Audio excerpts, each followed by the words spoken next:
This course has the code ENM.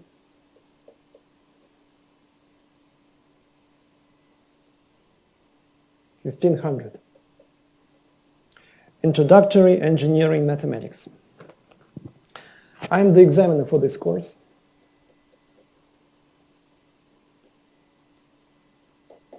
My name is Dmitry Strunin.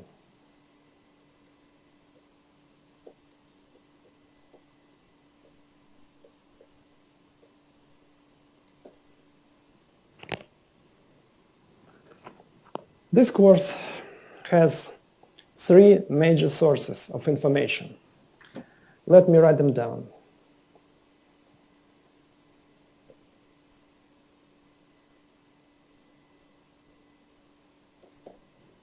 Firstly, it's the study book.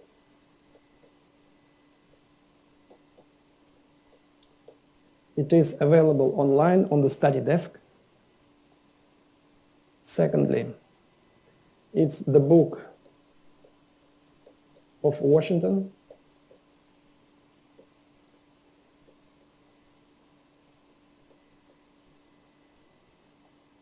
And finally, it's the lecture recordings.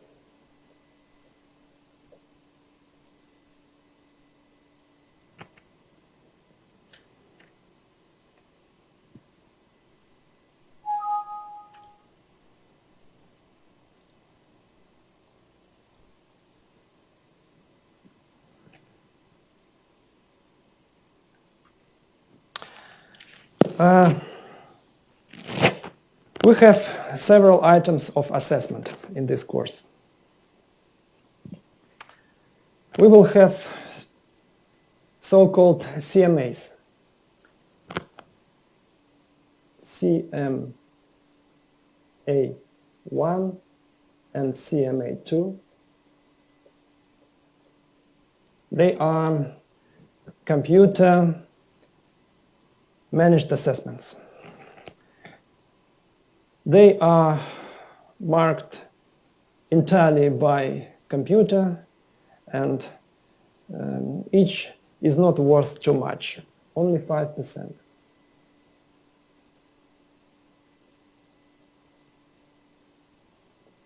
And you have 3 assignments.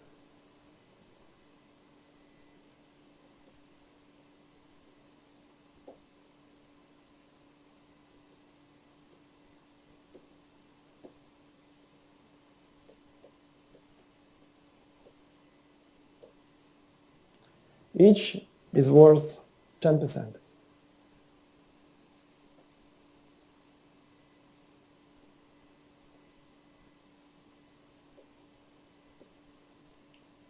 Lastly, you have the exam,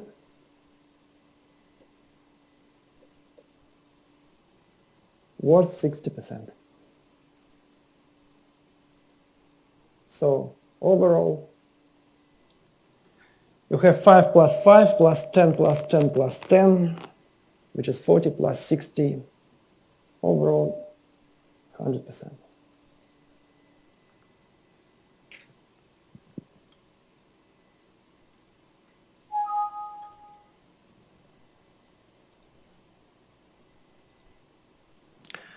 What topics do we have in this course? Let me just mention a few of them. They are functions, vectors, integrals, derivatives. By the way, what is the derivative? Well, I do believe that everybody knows from everyday life what derivative stands for. Actually, many people have cars, and the velocity of the car is actually, in mathematical language, a derivative. It's the rate of change of the distance traveled by the car. The derivative measures how fast the distance changes in time. Now, However, we start this course with something very simple, namely relationships and equations. Basically, the relationship and equation is just different names of the same thing.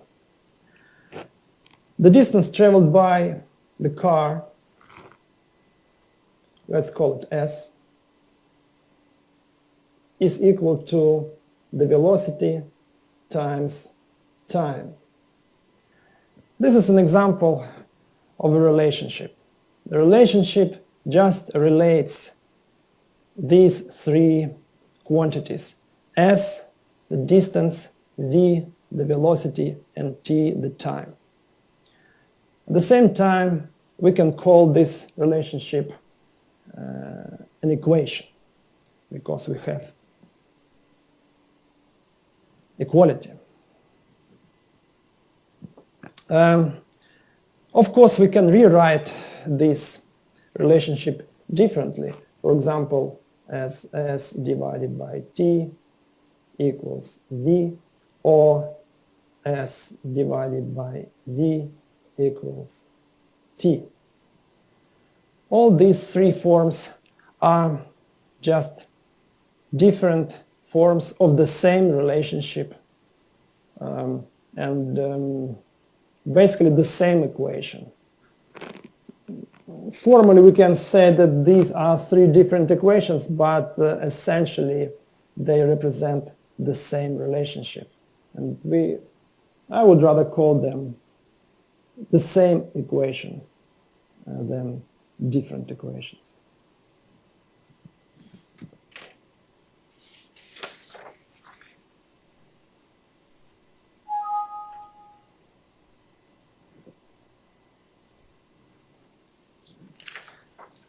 Here's another example of a relationship.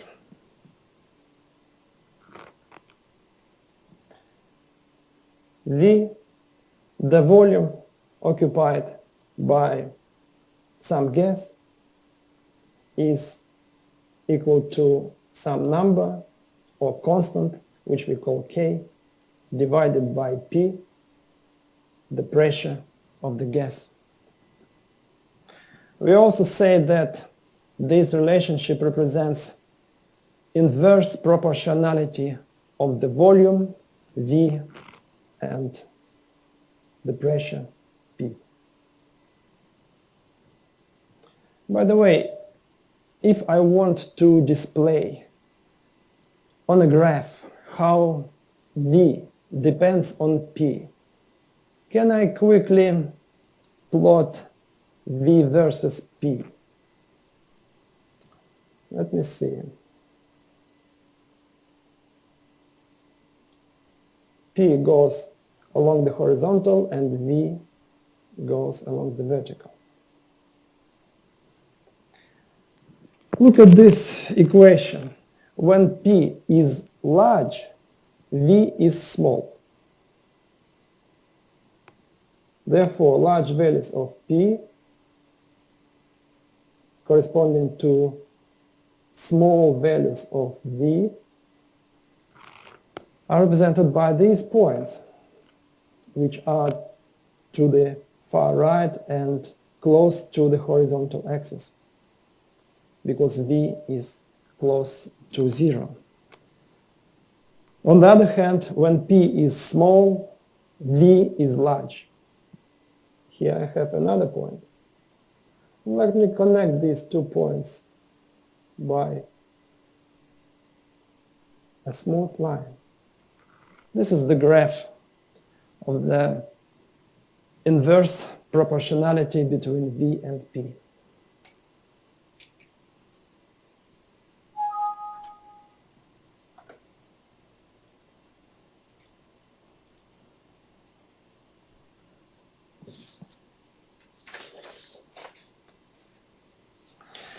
Of course, in this course, we do need to be able to manipulate with various mathematical expressions. And let me start with this simple but core mathematical formula. A times B plus C in the brackets equals what? If I want to open the brackets, or let's say get rid of the brackets. This is A times B plus A times C. Sometimes people don't write the dot. So we can easily write this formula without any dots at all. As A B plus C equals AB plus AC. Of course, after A in this formula, we mean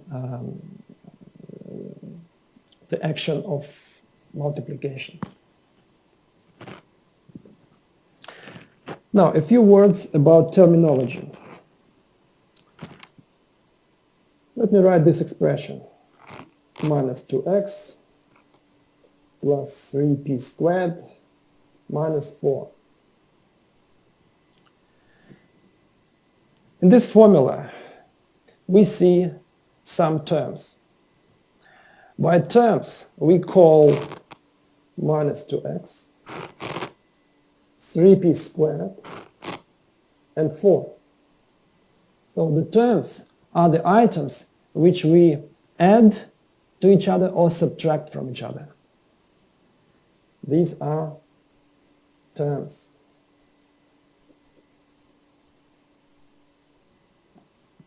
We also see coefficients or factors here. In front of x, we have 2, or minus 2 rather, and in front of p squared, we have 3. We call them factors or the coefficients.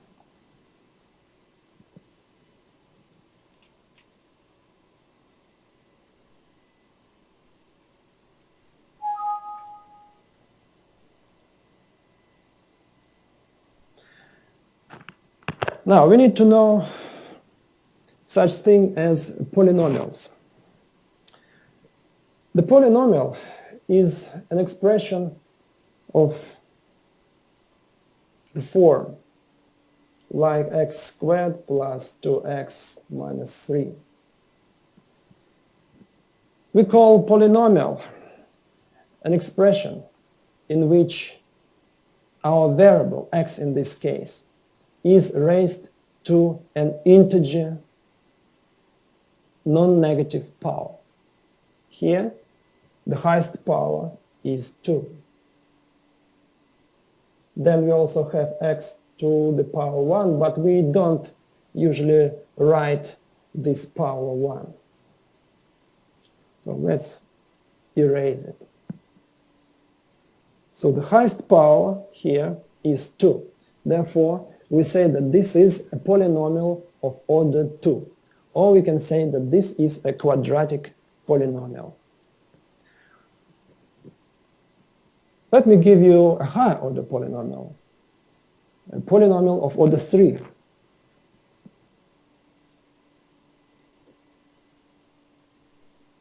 This is a polynomial of order 3, which we can also call cubic polynomial. Now, we need to be able to manipulate with different expressions. Consider this, the following expression: 5x to the 5th minus x plus 3 plus x squared minus x to the 5th plus 3x squared. Of course, you see that this is a polynomial because we have our variable x everywhere in this expression in integer powers. And what is the order of this polynomial? The order is 5, because the highest power of x is 5. Now, we need to be able to collect similar terms in this polynomial and simplify the expression. Clearly, we can collect together 5x to the fifth and minus x to the fifth, giving us how many x to the fifth? 4. What else can we collect in this expression? Obviously, we can collect x squared and 3x squared, giving us how many x squared? 4. 4x squared. And I have to add minus x plus 3. This is it. This is the simplest form of this expression. And we got it after we collected similar terms and as a result simplified our expression.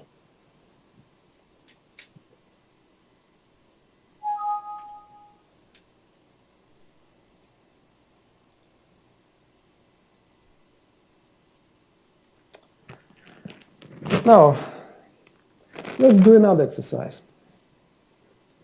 A little bit more, maybe difficult.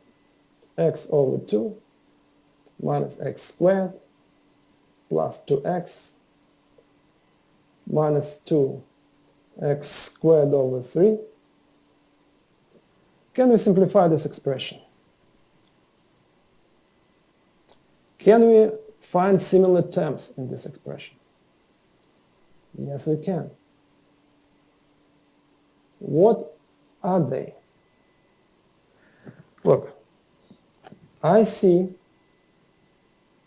x over 2 and I see 2x. And I write these terms next to each other, just for convenience. Then I have minus x squared minus 2x squared over 3. Now I combine these two and these two. How? Here's how. I write the brackets. Inside the brackets, I will have some arithmetic expression. Outside the brackets, I have the common multiplier x. What do I have inside the brackets? Clearly, I have 1/2, which comes from this, because here I have 1 times x over 2. 1/2 comes from here. And plus 2 comes from here. Then I have minus, I write the brackets, times x squared. What do I have inside the bracket? I have 1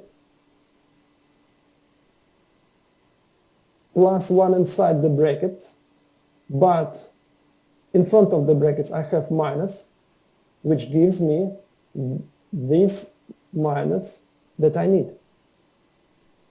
Finally, plus 2 over 3. This one comes from here. 2 over 3 comes from here. And inside the brackets, I have plus 2 over 3.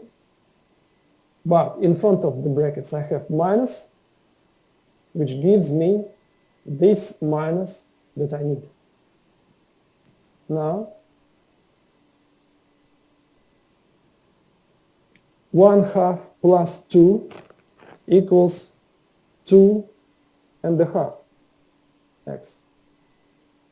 minus 1 and 2/3 x squared. But I would like to rewrite these expressions because I like standard forms of fractions. I rewrite 1½ as 5/2 x, and I rewrite 1 and 2/3 as 5/3 x squared.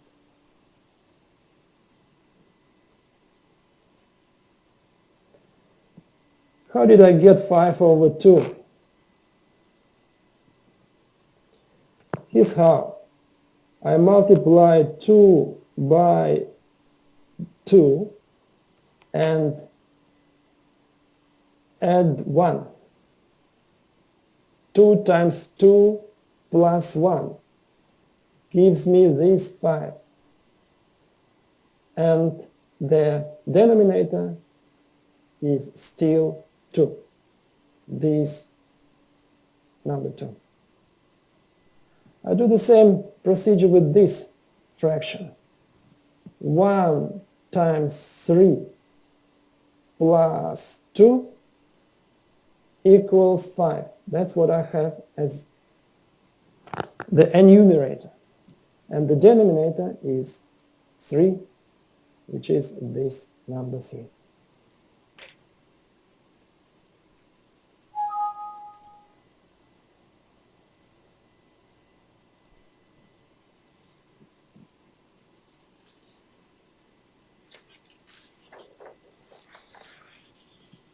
Now let me do another exercise.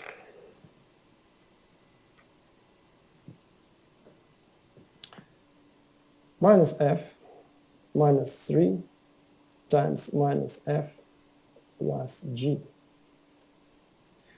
I need to simplify this expression. So obviously I want to get rid of the brackets. I want to open the brackets. I have minus f, which is this minus f. Here I have minus 3 times minus f. This gives me, okay, let me write this in details. 3 times minus f minus 3 times g.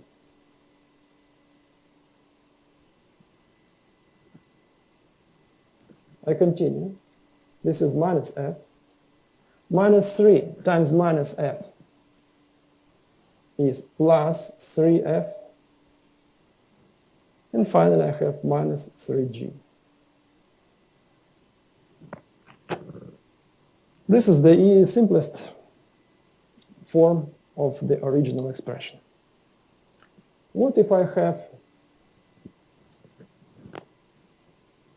2a squared times minus 3ab?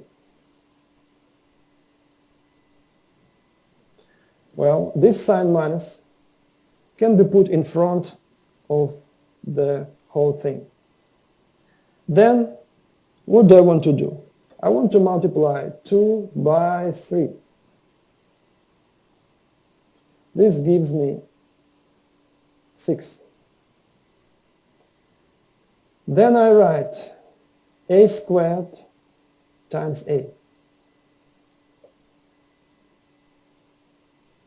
And finally, I do not want to forget this b. As a result, my answer is minus 6a cubed b, because the powers 2 and 1, we should add them up, and the result is this power 3.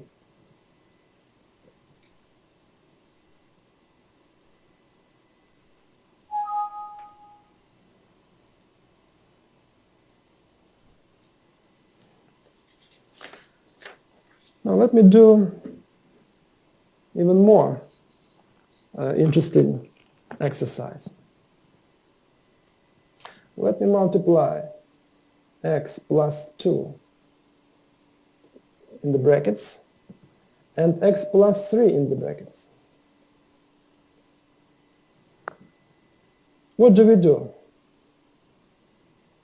to get rid of these brackets? We should multiply here terms by terms. Each term from the first bracket by each term from the second bracket. Let's do it. X times x gives us x squared plus 2 times x gives us plus 2x. X times 3 gives us plus 3x. And finally, 2 times 3 gives us plus 6. As a result, we have this expression in which we see similar terms. They are 2x and 3x, aren't they? We add them up and as a result get x squared plus 5x plus 6. Now let me give you a formula which is very useful and which I want you to memorize. How about a minus b in the brackets times a plus b in the brackets? Let's multiply term by term, as in the previous example. A times a is a squared minus b times a is minus ab. A times b is plus ab. And finally, b times minus b,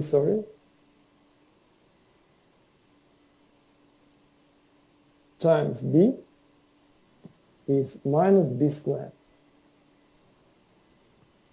Minus ab plus ab cancel out, and as a result, we get a squared minus b squared. I would like you to memorize this very useful formula, which you will need in quite a few exercises along this course. A minus b times a plus b equals a squared minus b squared.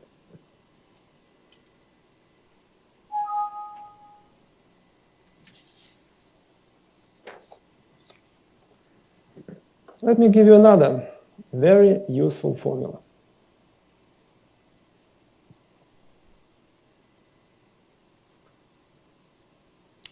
A plus b squared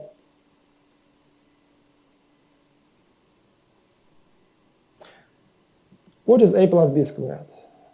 Apparently, it is a plus b times itself, a plus b. Let's multiply term by term. A squared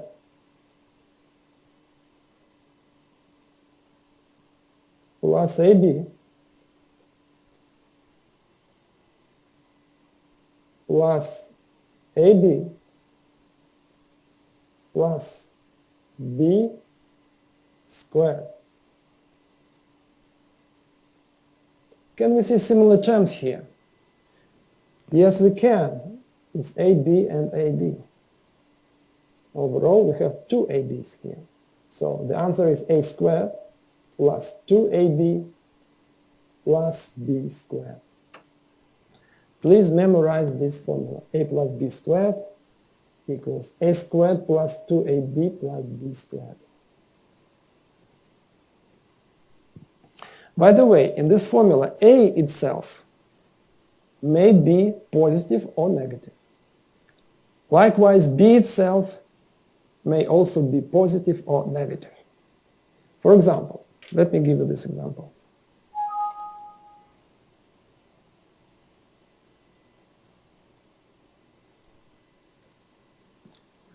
Let's take 2 minus x squared. And let's open these brackets. What do? We recall the formula that I just showed you,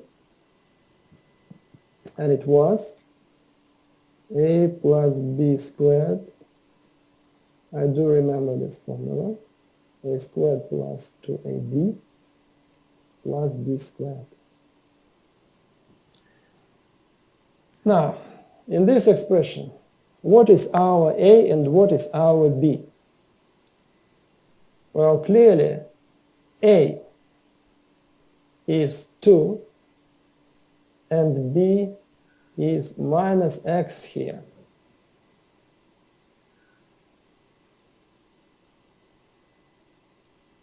Because if in this formula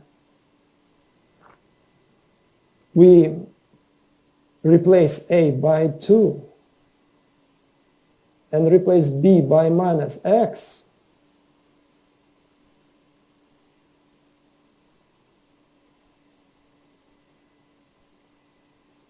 we get exactly this expression. Now we just need to apply this formula without much thinking.